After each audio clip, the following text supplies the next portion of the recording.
काला पानी लिपुलेकको बारेमा आजसम्म पनि यो हाउसमा कसैले एक शब्द उठाउन सकिराखेको छैन। सभामुख महोदय, के डर लाग्छ?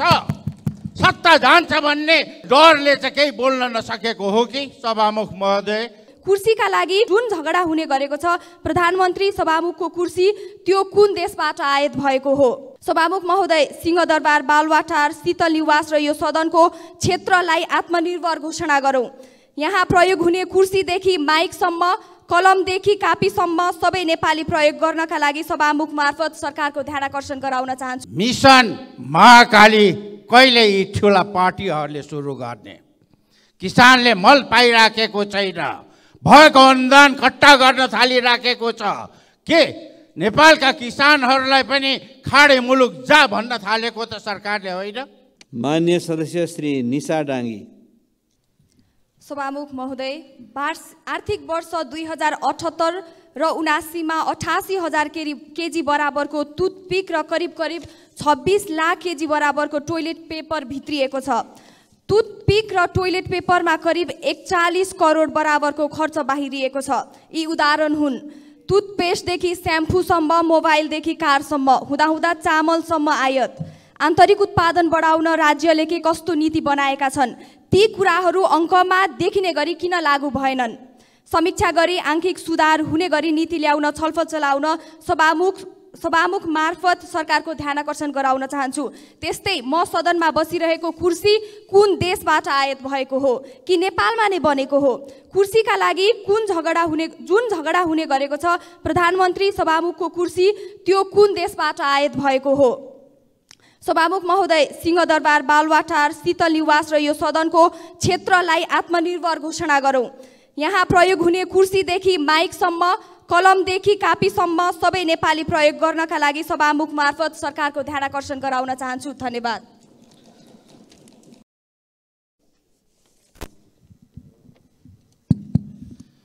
सम्मान्य सभामुखज्यू, आज विभिन्न ठुल्ठुला पार्टीहरूले मिसन एभरेस्ट, मिसन ग्रासरुट भनिकन अभियानको रूपमा अगाडि बढाएका छन् माउन्ट एभरेस्टमा झन्डा लहराउनको लागि। म सभामुखज्यूलाई यो भन्न चाहन्छु, मिसन महाकाली कहिले यी ठुला पार्टीहरूले सुरु गर्ने? किसानले मल पाइराखेको छैन, भएको अनुदान कट्टा गर्न थालिराखेको छ। के नेपालका किसानहरूलाई पनि खाडे मुलुक जा भन्न थालेको त सरकारले होइन? महाकालीको बेलामा काला पानी लिपुलेकको बारेमा आजसम्म पनि यो हाउसमा कसैले एक शब्द उठाउन सकिराखेको छैन। सभामुख महोदय, के डर लाग्छ? सत्ता जान्छ भन्ने उसले डरले चाहिँ केही बोल्न नसकेको हो कि? सभामुख महोदय,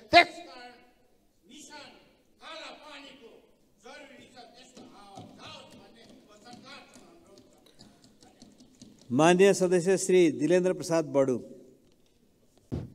सभामुख महोदय, मितरब्याजी पीडितको समस्या आजको होइन, दशकौं पुरानो हो।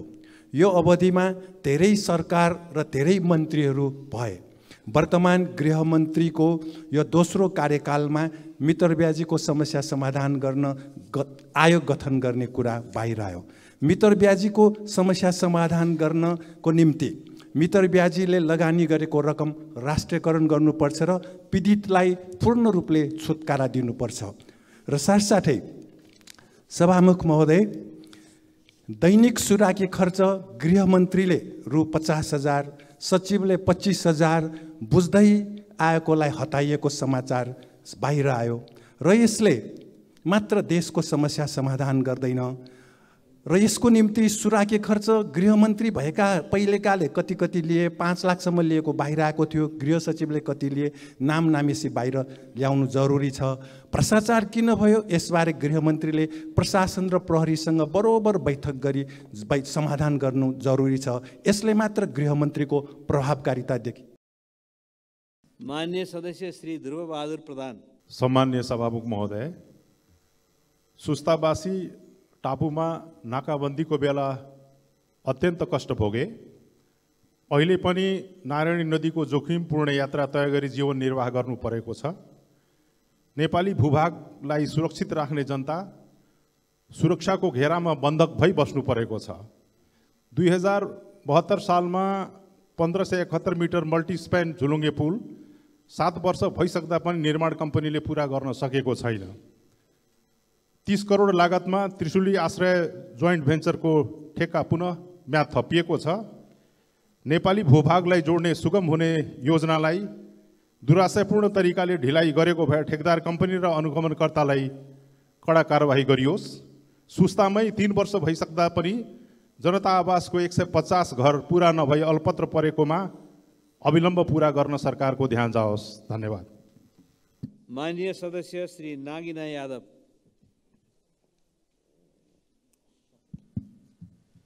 सम्माननीय सभामुख महोदय, नागरिकले आफ्नो जग्गा जसले 40-50 वर्षबाटै हकभोग गर्दै आएका छन्, जुन स्थानमा आज भौतिक पूर्वाधार सहितको बस्ती निर्माण भएको छ, आज नागरिकले त्यो जमिन सरकारलाई चर्को राजस्व भुक्तान गरी खरिद गर्न पर्ने अवस्था सिर्जना भएको छ। कतिपय स्थानमा त तोकेको राजस्व हालको पूर्जावाला जग्गाको बजार मूल्यभन्दा दोब्बर बढी भएको जनगुनासो आएको हुँदा 10 वर्षसम्म किनबेच गर्न पनि नपाउने र राजस्व समेत अत्यधिक भुक्तान गर्न पर्ने कारणले भूमि आयोगले पूर्जा लिन सूचना गर्दा समेत नागरिक नगएको परिस्थिति निर्माण भएको हुँदा तत्काल राजस्व पुनरावलोकन गरी सहज ढङ्गले अव्यवस्थित बसोबासी तथा भूमिहीनहरूलाई पूर्जा वितरण कार्य गर्न सभामुख मार्फत सरकारलाई माग गर्दछु। धन्यवाद। माननीय सदस्यहरू, अब म संशोधनकर्ता माननीय श्री रामहरि खतिवडालाई नियमावली मस्यौदा प्रतिवेदनमाथि राख्नुभएको आफ्नो संशोधन प्रस्तुत गर्दै छलफलमा भाग लिन अनुमति दिन्छु। समय 5 मिनेट।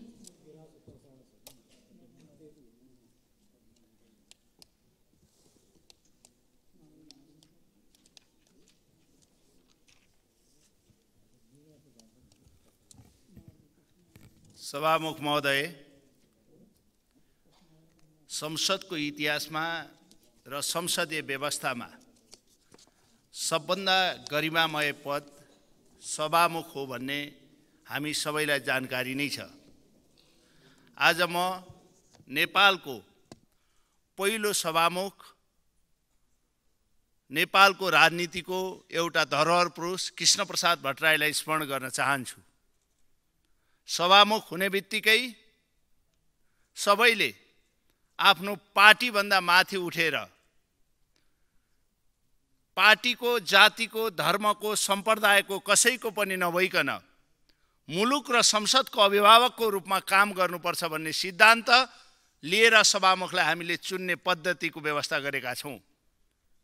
जुनसुकै पार्टीबाट निर्वाचित भइसकेपछि पनि सम्माननीय सभामुखले आफ्नो पार्टीको आबद्धतालाई छोड्ने परम्पराको विकास भएको छ र सभामुखले त्यो काम गर्नुहुन्छ भन्ने विश्वास हामीलाई छ। त्यसैले सभामुख निर्वाचित भइसकेपछि धेरै सभामुखहरूले आफ्नो पार्टीको आबद्धतालाई त्यागेर संसदको अभिभावक भएको हामीले देखेका छौँ। भलै पछिबाट संसद छोडिसकिसकेपछि आफ्नो पार्टीमा फर्किएर राजनीति गरेको पनि इतिहास छन्। सभामुख महोदय, म त्यतातिर धेरै प्रवेश गर्न चाहन्न।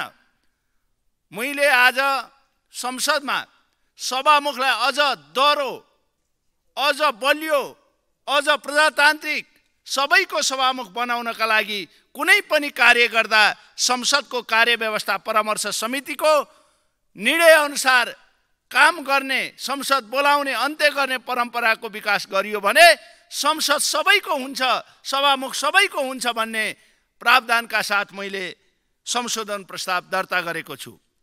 मेरो चाहना सभामुख भनेको न सत्ता पक्षको होस् न विपक्षको होस्, सभामुख तटस्थ र निष्पक्ष होस् भन्ने मेरो प्रस्तावको चाहना हो। सभामुख महोदय, त्यति मात्र होइन, सभामुखले न दायाँ न बायाँ कतै पनि नहेरेर सभामुखको छाया पनि कोही माथि पर्नु हुँदैन भन्ने मेरो धारणा हो। त्यसैले मैले यो संसदमा सभामुखले कुनै पनि निर्णय गर्दाखेरि संसदमा कार्यव्यवस्था परामर्श समितिको रायमा गर्दाखेरि त्यहाँ सबै पोलिटिकल पार्टीका नेताहरू साथीहरू त्यो समितिमा हुनुहुनेछ। त्यहाँको सजेसनमा काम गर्दाखेरि सभामुख कहिलेकाहीँ कुनै पार्टीको भोकी भन्ने चार्ज लाग्ने गरेको हामीले सुन्यौँ। योभन्दा अगाडि पनि सभामुखले यो काम गरेन एउटा पार्टीको भएर, सभामुखले ऊ काम गरेन अर्को पार्टीको भएर, सभामुख निष्पक्ष भएन भन्ने हामीले सुन्नमा आयो। यो पद्धतिको सदा अन्त्यका लागि कार्यव्यवस्था परामर्श समितिको सहयोगमा काम गर्ने पद्धतिको विकास हो भने सभामुख माथि कुनै पनि प्रकारका यस्ता चार्जहरू नआउने देखेर मैले संशोधन प्रस्ताव राखेको छु। सभामुख महोदय, फेरि पनि म अनुरोध गर्न चाहन्छु, हामी अहिलेसम्म यो संसदमा अलि लयमा प्रवेश गरिसकेका छौँ। विषयान्तर हुने हाम्रो परम्परा छ। एउटा विषयमा हामी प्रवेश गर्छौँ अर्को विषयमा गर्छौँ। काम कुरो एकातिर कुम्लो बोकी ठिमीतिर भने जस्तो संसदमा देखिन थालेको छ। त्यसको अन्त्यका लागि पनि संसदलाई पनि लयमा ल्याउनुपर्छ। सभामुख महोदय, हामी विषयमा प्रवेश गर्नुपर्छ। विषयभन्दा अन्तर जाने पद्धतिको अन्त्य गर्न पनि म सभामुख मार्फत अनुरोध गर्न चाहन्छु। सभामुख महोदय, फेरि पनि मैले भने कसरी हुन्छ सदनमा विषयान्तर नजानतिर सदनको ध्यान जानु पर्यो भनेर फेरि पनि अनुरोध गर्न चाहे। अहिले देखिएको छ सभामुख महोदय, सभामुख उपसभामुख तल बसेर माथि बसेर संसद चलाउने पद्धतिको विकास भएको छ। त्यो कमी हो हाम्रो। हामी कार्यव्यवस्था परामर्श समितिमा छलफल गरेर यसरी आएका भए त्यो व्यवस्था पनि हुँदैन थियो। त्यसैले मेरो प्रस्ताव सभामुखलाई दह्रो बनाउने, संसदलाई बलियो बनाउने, पक्ष विपक्ष नभनिकन सबैको बनाउने, तटस्थ निष्पक्ष बनाउने प्रस्तावका लागि मैले यो प्रस्ताव प्रस्तुत गरेको छु। सभामुखले सहर्षपूर्वक स्वीकारेर यसलाई अनुमोदन गर्नुहुन्छ भन्ने विश्वास लिएको छु। भलै सबैको सहमति हुँदा सभामुखले स्वीकार गरेको खण्डमा हामी छलफल गरेर निर्णयमा पुग्छौँ। धन्यवाद।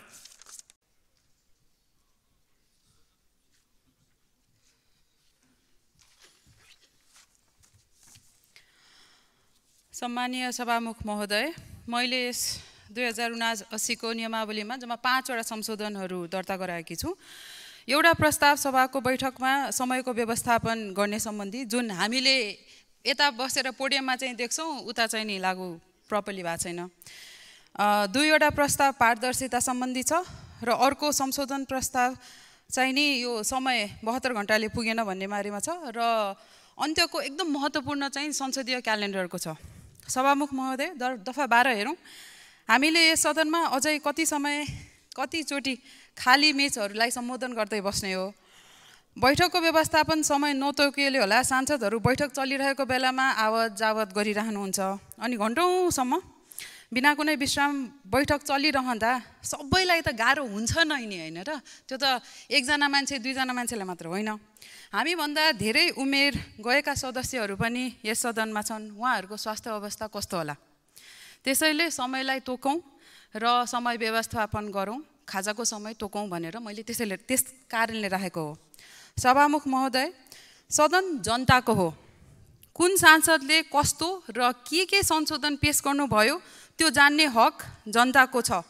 अब भाषण र आश्वासन बाहेक आफूले गरेको संशोधनहरू मार्फत जनतालाई सचेत बनाउनको लागि सबै कुरा अनलाइन राख्ने प्रावधान पनि मैले पेश गरेकी छु। हामी जनतालाई भन्छौँ इग्नोरेन्स अफ ल इज नो एक्सक्युज, कानुनको अज्ञानताको बहाना चल्दैन भनेर भन्छौँ। तर कुन कानुन बन्दैछ भनेर जानकारी समेत गराउँदैनौँ अनि एकैचोटि अब पहिलादेखि गरेर आएको काम एकैचोटि चाहिँ नि अब यो गैर कानुनी भयो भनेर भन्छौँ। यसो नहोस् र जनताको प्रत्यक्ष आवाज सबै विधेयकमा जाओस् भनेर मैले 72 घण्टा अपुग भएको महसुस गरेको छु। अध्ययन गर्न, विज्ञ भेटाउन, विज्ञको राय लिन साँच्चै नै 72 घण्टा मलाई चाहिँ पर्याप्त भएको छैन। मैले 5 वटा विधेयकहरूमा संशोधन राखेको छु। त्यसकारण यो समयलाई 2 गुणा बढाओस् भनेर पनि मैले यसमा संशोधन प्रस्ताव पेश गरेको छु। सभामुख महोदय, नेपाली टाइम भनेर युवाहरूले तपाईँहरूलाई थाहा नै होला, हेर्नु होला। नेपाली टाइम भनेर गीतै छ, यस्तै नै त हो नि भन्ने गीतै छ, एकदम पपुलर पनि छ। ठेक्कापट्टा ढिलो हुन्छ किन? नेपाली टाइम। सरकारी काम गर्नु पर्यो, घन्टौँ लाइनमा बस्नुपर्छ किन? नेपाली टाइम। अहिले देशलाई अगाडि लानुपर्ने बेलामा यो नेपाली टाइम भनेर जुन कुरा पनि अनुमानै गर्न नसक्ने हिसाबले ढिलो हुन्छ र यो अनफर्चुनेट पार्ट कस्तो भन्छ, हामीलाई स्वीकार्य त हुँदै गइरहेको छ, यसलाई यो संस्कारलाई चिर्नुपर्छ। त्यसको सुरुवात यो सार्वभौम सदनबाट गरौँ। यो संविधानमा, हाम्रो संविधानमा बजेट जेठको 15 गते हुनुपर्छ भनेर किन लेखेको होला, त्यसको मर्म बुझौँ। यो नेपाली टाइम नहोस् भन्नको लागि हो। त्यसकारण तालिका बनाएर काम गरौँ। व्यक्ति विशेष होइन, विधि बसाल्नुपर्छ। शक्ति पृथकीकरणको सिद्धान्त अनुरूप व्यवस्थापिका, कार्यपालिका र न्यायपालिकामा विभिन्न अधिकार निहित रहेको छ। एकले अर्कालाई हस्तक्षेप गर्नु शक्ति पृथकीकरणको सिद्धान्त मात्र नभई संविधानवाद, कानुनी सर्वोच्चता र विधिको शासन समेत विरुद्ध हुन जान्छ।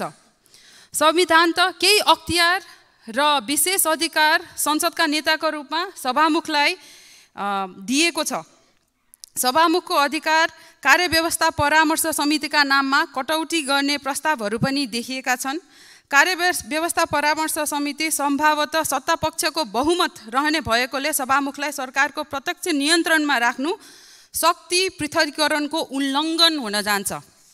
सभामुख महोदय, यहाँ उपस्थित सबै सांसदहरूलाई आफ्नो शपथ ग्रहणको दिन याद गराउन चाहन्छु। नेपालको संविधान र लोकतन्त्रप्रति पूर्ण वफादार रहेर काम गर्ने हामीले शपथ लिएका थियौँ। तर सभामुख महोदय, के सरकारको प्रत्यक्ष नियन्त्रणमा सार्वभौम सदनलाई राखेर विधिको शासन सुरक्षित हुन्छ? हुँदैन। सभामुख महोदय, मैले केवल प्रश्न मात्र लिएर आएको छैन, जवाफ पनि लिएर आएको छौँ। कुनै व्यक्ति वा पार्टी हावी हुन नदिन पद्धति बनाउने हो। बरु कार्यव्यवस्था परामर्श समितिले एउटा वार्षिक विधेयकको प्राथमिकताका आधारमा सूची बनाऊ। त्यसै आधारमा बैठकको दैनिक कार्यसूची प्रकाशन गर्ने अधिकार सभामुखलाई देऊ। सदनमा तपाईँ हामीले सोधेको प्रश्नहरूको सम्बन्धित मन्त्रालयले जवाफ दिने निश्चित समय तोकौँ। हरेक महिनाको पहिलो र तेस्रो मङ्गलबार मन्त्रीहरूले यहाँ आएर जवाफ दिनु पर्यो। त्यो बाध्यकारी बनाउनु पर्यो। कुनै आपतकालीन अवस्था बाहेक उपस्थित नभएको खण्डमा उहाँहरूको कार्यकौशलतामा प्रश्न उठाउन समेत यो अधिकार यो संसदले राख्न सकोस्। प्रधानमन्त्रीले हरेक महिनाको अन्तिम शुक्रबार न्यूनतम साझा कार्यक्रम र राष्ट्रिय गौरवको जानकारी गराउन योजना प्रगति विवरण पेश गर्ने समय तोकौँ। सबैलाई समेटेर सदन सत्तापक्ष र प्रतिपक्षको मनमानी हस्तक्षेपबाट जोगाउन, जनताप्रति उत्तरदायित्व र पारदर्शिता कायम गर्न संसदीय तालिकामा बाध्यकारी रूपमा बाँधिनु जरुरी छ। यसको अरू कुनै विकल्प छैन। यो मध्यम मार्गी हो र अहिलेको अवस्थालाई यही चाहिन्छ। त्यसैले मेरो प्रस्तावहरू स्वीकार गरियो।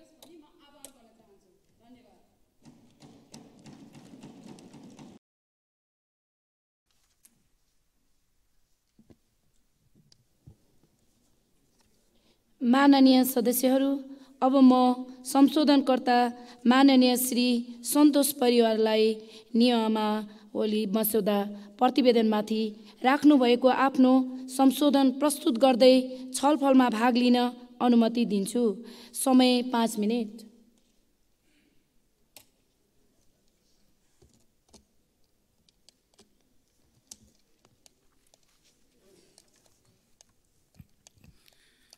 सम्माननीय सभामुख महोदय, प्रतिनिधि सभा नियमावली मस्यौदा समितिको प्रतिवेदन 2079 माथि भइरहेको यो दफावर छलफलमा एउटा संशोधनकर्ताको हिसाबले म आफ्नो संशोधन प्रस्तुत गर्दैछु। मैले प्रतिनिधि सभा नियमावली प्रतिवेदन मस्यौदाको नियम 14 को उपनियम 1 मा समयावधि सम्बन्धी संशोधन राखेको छु। यो मूलतः कार्यव्यवस्था परामर्श समितिमा छलफल हुनुपर्छ भन्ने मेरो संशोधन हो। यो शून्य समय र विशेष समयको कुरा होइन, कुरा राजनीतिक पार्टीका हिसाबमा र राजनीतिक पार्टीले उठान गर्ने विषयका हिसाबमा त्यो समय सीमा तोकिनुपर्छ भन्ने मलाई लाग्छ। विषयको गम्भीरता हुन्छ।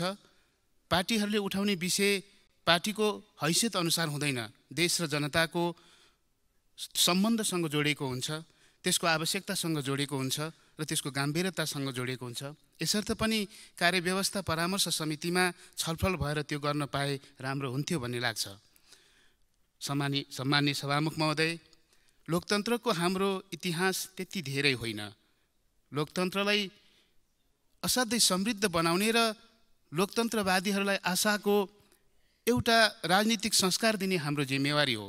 त्यसो भनिरहँदा हामीले गरिरहेको लोकतान्त्रिक व्यवहार वैधानिक छ कि छैन त्यो पनि निहाल्नुपर्ने हुन्छ।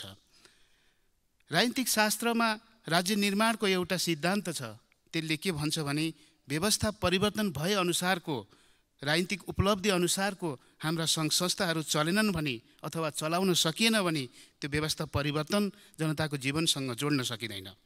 यसर्थ पनि हामीले आज जस्तो राज्य व्यवस्था, जस्तो राजनीतिक अभियान र आन्दोलनबाट पाएका छौँ, ती राज्यका तत्त निकायहरू त्यो राज्य व्यवस्थाको, त्यो उपलब्धिको, त्यो आन्दोलनको चरित्र अनुसारको भएन भने फेरि पनि हामीले गरेको राजनीतिक आन्दोलन, हामीले गरेको राजनीतिक उपलब्धिले जनताको जीवनलाई सम्बोधन गर्न सक्दैन।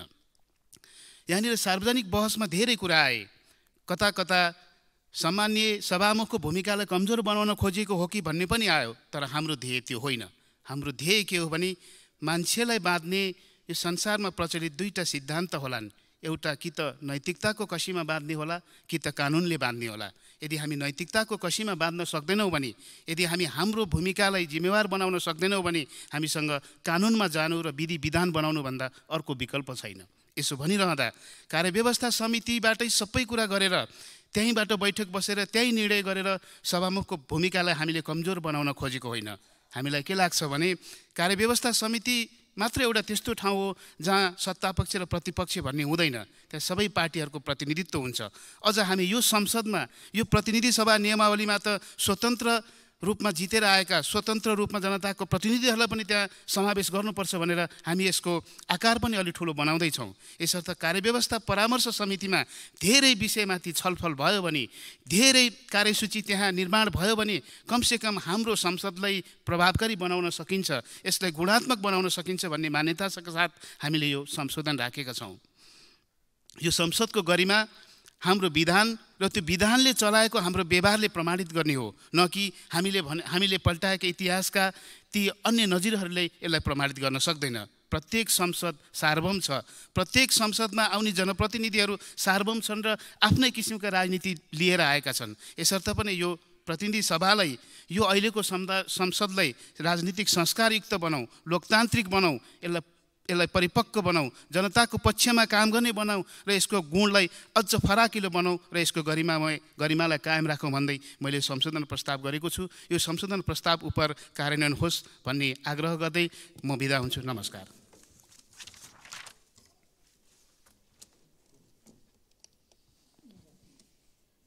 माननीय सदस्यहरू, अब म संशोधनकर्ता माननीय श्री प्रेम सुवाललाई नियमावली मस्यौदा अनि प्रतिवेदनमाथि राख्नुभएको आफ्नो संशोधन प्रस्तुत गर्दै छलफलमा भाग लिन अनुमति दिन्छु। समय 5 मिनेट।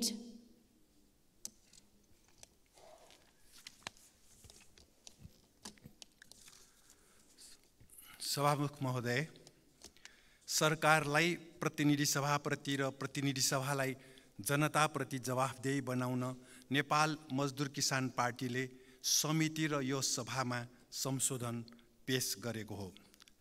हाम्रो संशोधन समावेश नगरिए देश र जनताको हितमा सांसदहरूले बैठकमा उठाएका विषयलाई प्रधानमन्त्री र मन्त्रीहरूबाट सम्बोधन हुने छैन।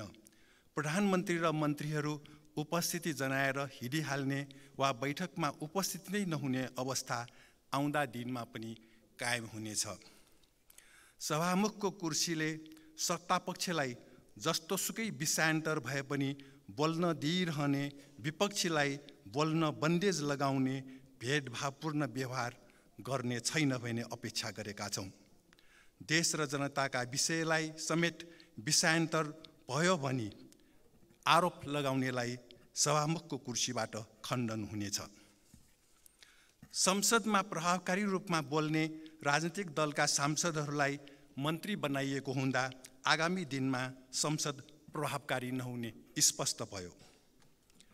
प्रतिनिधि सभाको बैठक चल्नु 24 घण्टा अगाडिको वा अघिल्लो बैठक पछिको विषय मात्र आकस्मिक समयमा बोल्नुपर्ने नियमावलीमा व्यवस्था गर्नु सांसदको विशेषाधिकारलाई नियन्त्रण गर्ने प्रजातन्त्र विपरीतको कदम हुनेछ। बेलायती साम्राज्यवादले सन् 1833 देखि कब्जा गरेको फकल्यान्ड टापुमा अर्जेन्टिनाले सन् 1982मा आजकै दिन बेलायती सेना विरुद्ध धावा बोलेको र जित हात पारेको हो। अर्जेन्टिनी सेनाले झै नेपाली सेनाले देशको सार्वभौमिकता विरुद्ध भारतीय विस्तारवाद र अमेरिकी साम्राज्यवादको हस्तक्षेप र थिचोमिचोलाई पराजित गर्नु छ। सरकारले रासायनिक बल आपूर्ति गर्न कृषि सामग्री कम्पनी र साल ट्रेडिङ कर्पोरेसनलाई बजेट नपठाएको हुँदा आउने वर्षे बालीमा किसानले मल नपाउने भयो। भारतले दार्चुलामा महाकाली नदी मिचेर बनाएको ढुङ्गाको पर्खाल भत्काउनु जरुरी छ। यी विषय आकस्मिक समयमा उठाउनु कहिले पनि पुरानो हुने छैन। एक हप्ता अघि प्रकाशित जनगणनामा नेपाली भूमि लिम्पियाधुराको जनसङ्ख्या नसमेटेको विषय आकस्मिक समयमा उठाउन नपाउने भए यो संसदको औचित्य हुने छैन। प्रधानमन्त्रीलाई विश्वासको मत नदिने प्रतिनिधि सभाको राजनीतिक दल स्वतः प्रमुख विपक्षी दल हुने नियमावलीमा उल्लेख नहुँदा गएको पुस 7 गतेदेखि चैत्र 5 सम्म प्रतिनिधि सभामा प्रमुख विपक्षी दल नै भएन। नेपाली कांग्रेसले प्रधानमन्त्रीलाई विश्वासको मत पनि दिने र प्रमुख विपक्षी दल पनि दाबी गर्ने बल मिचाइ गर्दा यसबारे सर्वोच्च अदालतमा मुद्दा दर्ता भयो। नेपालमा प्रमुख प्रतिपक्षी दल बनाउन नदिने र निर्दल पुनर्स्थापना गर्ने षड्यन्त्र भइरहेको त होइन। अन्तर्राष्ट्रिय सम्बन्ध र मानव अधिकार समिति कायम गरी यस अन्तर्गत प्रधानमन्त्री तथा मन्त्री परिषदको कार्यालय, परराष्ट्र मन्त्रालय, संस्कृति पर्यटन तथा नागरिक उड्डयन मन्त्रालय, राष्ट्रिय योजना आयोग, निर्वाचन आयोग, राष्ट्रिय मानव अधिकार आयोग, नेपाली सेना, नेपाल प्रहरी, सशस्त्र प्रहरी बल, राष्ट्रिय मानव अधिकार आयोग राख्नु उपयुक्त हुनेछ। समिति सभापतिलाई मन्त्री बनाउन नपाउने व्यवस्था जरुरी छ। सभापति नहुँदा 1.5 वर्षसम्म बैठक नै नबसेको राज्य व्यवस्था तथा सुशासन समितिको आवश्यकता छ र देहाका विषय अविलम्ब पारित गर्ने व्यवस्था नियमावलीमा समावेश गर्न हामीले संशोधन राखेका छौँ। नेपाली युवालाई भाडाको सिपाही बनाउने गोर्खा भर्ती खारेज गर्ने, गोर्खा भर्ती बापत बेलायत सरकारले पठाएको खरबौँ रुपियाँबाट तत्कालीन राणा शासकहरूले भारतको सिमला, बम्बई, दिल्ली, गोवामा किनेको घर जग्गा भारतसँग वार्ता गरी राष्ट्रियकरण गर्ने, स्रोत नखुलेको सम्पत्ति र निजी बैंक लगायत ठुल्ठुला उद्योग र जग्गा राष्ट्रियकरण गर्ने, नेपाललाई भारतको सुरक्षा छातामा राख्ने सन् 1950 को सन्धि खारेज गर्ने, नेपालको हित विपरीतका कोशी, गण्डक, महाकाली, माथिल्लो कर्णाली, अरुण तेस्रो, पश्चिम सेती सम्झौता खारेज गर्ने, वर्तमान र भविष्यको अमेरिकी कानुन र नीति पालना गर्नुपर्ने MCC सम्झौता र अमेरिकी सेनाले नेपाली सेनाको ब्यारेक कब्जा गर्ने SPP साझेदारी खारेज गर्ने, एसियामा तेस्रो विश्वयुद्ध गराउन अमेरिकी साम्राज्यवाद र नाटोले रुस विरुद्ध युक्रेनमा अमेरिकी आक्रमणलाई समर्थन गरी संयुक्त राष्ट्र सङ्घमा तत्कालीन सरकारले युक्रेनको पक्षमा मान्यज्यू समय सकिएको जानकारी गराउन चाहन्छु। IAEA मार्फत अमेरिकी साम्राज्यवाद नेपालमा पसेको हुँदा रेडियोधर्मी ऐनमा भएको IAEA को व्यवस्था हटाउनु जरुरी छ। 5 पटक मन्त्री भएका एक पूर्व मन्त्रीले आफ्नो संस्मरण पुस्तकमा मन्त्री भनेकै अरबौं भ्रष्टाचार गर्ने भएको उल्लेख गरेको हुँदा आजसम्म मन्त्री भएका सबैको सम्पत्ति छानबिन गरी दोषीलाई कारबाही मान्यज्यू समय सकिएको जानकारी गराउन चाहन्छु। राख्नु जरुरी छ। धन्यवाद।